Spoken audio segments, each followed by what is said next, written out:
6 जनवरी को जो दुर्भाग्यपूर्ण घटना घटित हुई, जिसके कारण 3 दिन सदन की कार्रवाई बाधित रही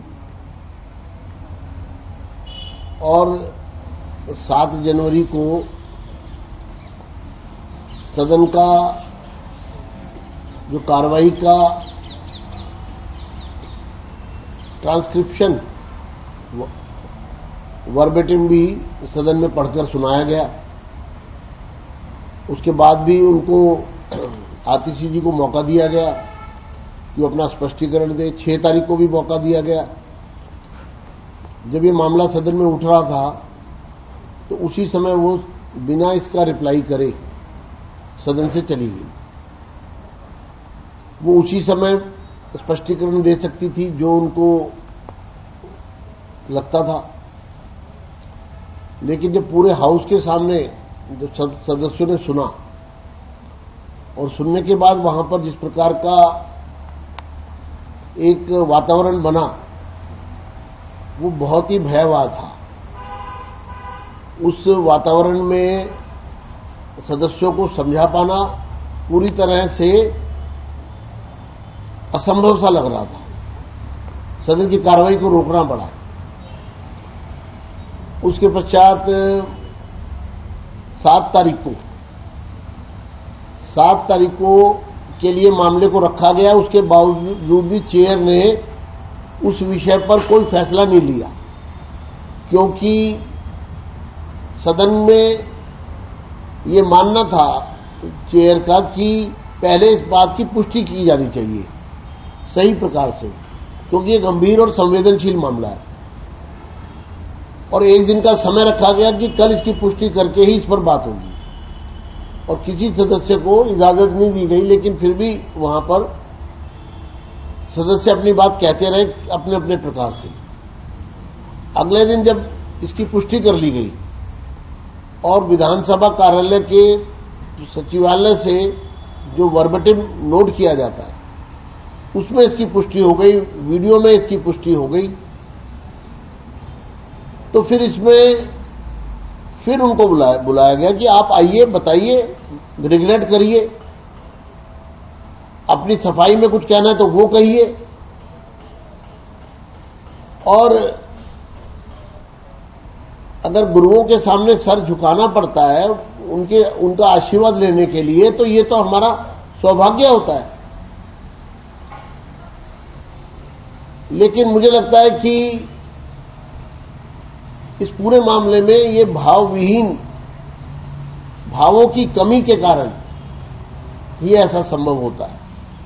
जब आपके अंदर किसी चीज के प्रति भाव नहीं होते, मोहब्बत नहीं होती, उसके प्रति समर्पण नहीं होता, प्यार नहीं होता, उसको एक प्रकार से एक समर्पित भाव नहीं होता, तो फिर इस तरह के शब्द निकलते हैं। और यही मुद्दा है कि जो भाव विहीन या भाव जिन लोगों के भाव हैं, आपने उनको कहीं ना कहीं अपने इस कृत्य से आघात पहुंचाया। लोग पीड़ा में हैं। जिन गुरुओं ने कुर्बानी दी, सर्वस्व न्यौछावर कर दिया, धर्म की रक्षा के लिए, देश की रक्षा के लिए, समाज की रक्षा के लिए, आम लोगों की रक्षा के लिए, उनके प्रति अगर आप श्रद्धा के भाव नहीं रख रहे हैं और सदन में चर्चा हो रही है उसमें भाग नहीं ले रहे हैं, ऐसी कोई चर्चा सदन में आज तक नहीं हुई जिसमें अंत में लीडर ऑफ अपोजिशन अपनी बात ना कहे। लीडर ऑफ अपोजिशन को हमेशा, और लीडर ऑफ द हाउस, ये 2 जो ओहदे हैं ये बेसिकली ये रिप्रेजेंट करते हैं।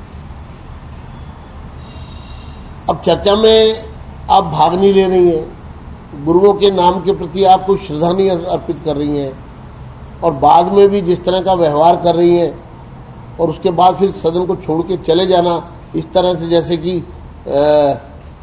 मैं इसको ठीक मानती हूं। और उसके बाद फिर सदन में आना ही नहीं, पूरे सत्र में एक दिन भी नहीं आई। ये बड़ी हैरानी की बात है, बार बार बुलाने के बाद भी।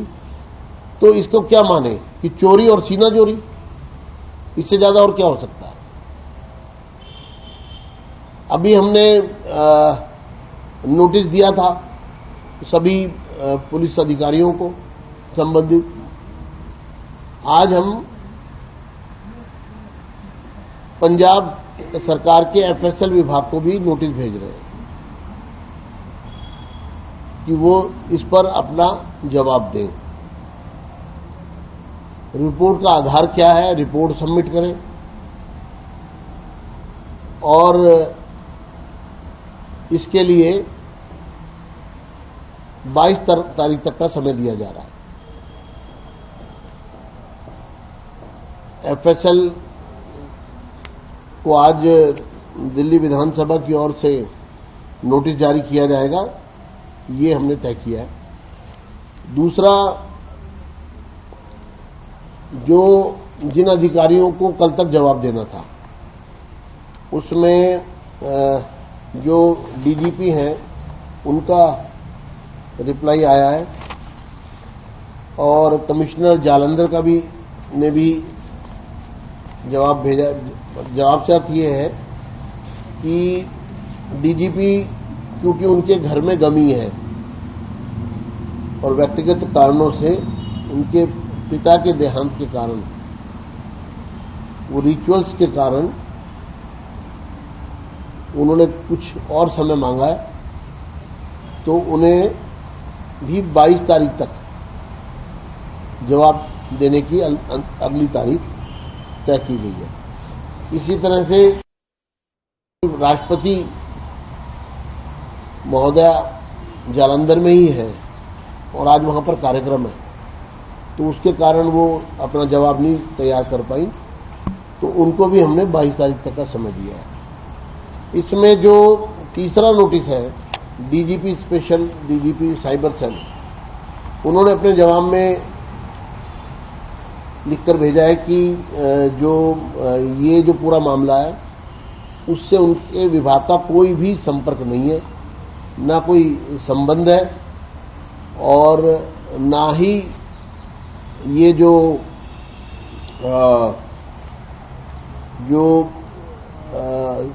घटना घटित हुई है, जांच हुई है, उसका कोई भी हमारे से संबंध नहीं है। और उन्होंने उसके पीछे कुछ लॉजिक भी दिए हैं जिसको अभी स्टडी किया जाएगा और उसके बाद उनको एक बार अपीयर होके अपनी बात को और स्पष्ट करना होगा, ऐसा मेरा मानना है, जिससे कि बात का दूध और पानी का पानी हो सके।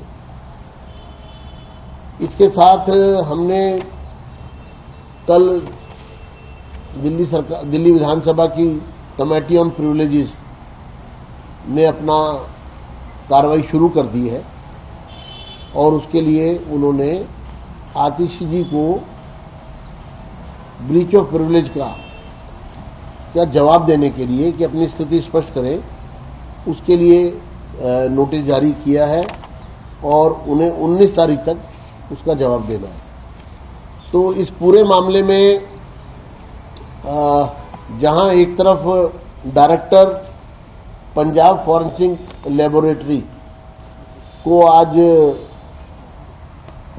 दिल्ली विधानसभा के सचिवालय से नोटिस जारी किया जा रहा है कि वो 22 तारीख तक जवाब दें। दूसरा,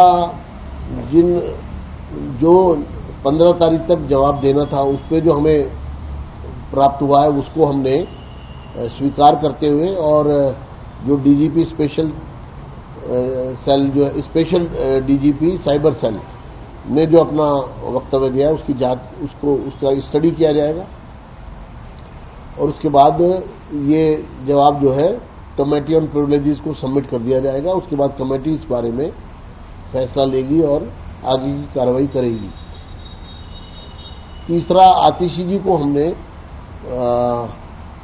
जो कमेटी ऑन प्रिविलेजेस ने अपनी कार्रवाई शुरू कर दी है, ये जो आतिशी जी को नोटिस गया है ये एक सेपरेट केस भी है, क्योंकि इस मामले में मैं आपको ये ध्यान दिलाना चाहता हूं कि सदन के पटल पर ही इस मामले को कमेटी ऑन प्रिविलेजेस को सौंप दिया गया था आतिशी जी के शब्दों को लेकर के। लेकिन ये जितनी बाकी की कार्रवाई हो रही है, ये जब 8 तारीख को विपक्ष के मांग पर, जिसको सत्तारूढ़ दल ने भी समर्थन दिया था, और मेरे चैम्बर में आकर के उनके उपनेता ने इस बात की मांग की थी